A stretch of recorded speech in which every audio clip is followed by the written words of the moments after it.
Welcome to Samba Samba. Enjoy the video. In this video, I will compare Figma versus HTML. Figma is a powerful design tool, perfect for crafting user interfaces and interactive prototypes. It allows designers to visualize and iterate on ideas quickly. On the other hand, HTML, or hypertext markup language, is the foundational language for building web pages. It structures the content you see online, from text to images. Understanding their distinct roles is crucial for any web project, whether you're designing or developing. We'll explore how these two essential tools fit into the modern digital workflow. Figma truly shines in the design phase, offering robust vector editing capabilities for pixel-perfect precision.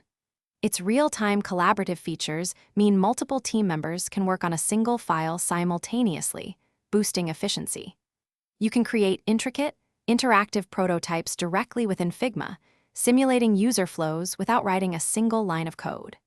Furthermore, building and maintaining comprehensive design systems is incredibly streamlined, ensuring consistency across all your projects and saving countless hours.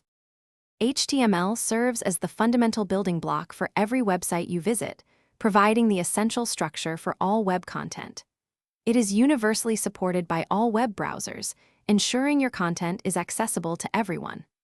Working hand-in-hand with cascading style sheets, or CSS, for visual presentation, and JavaScript for dynamic interactivity, HTML forms the core of the modern web. Its direct nature also means search engines can easily read and index your content, which is vital for search engine optimization.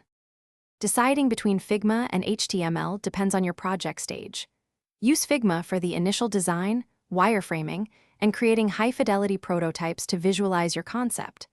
Once the design is finalized, HTML becomes indispensable for actually building the functional website or web application.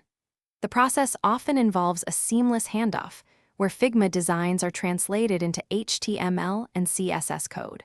Ultimately, both tools are absolutely essential and complementary, each playing a distinct yet crucial role in a successful web development journey. Thanks for watching. Consider subscribing if we helped you.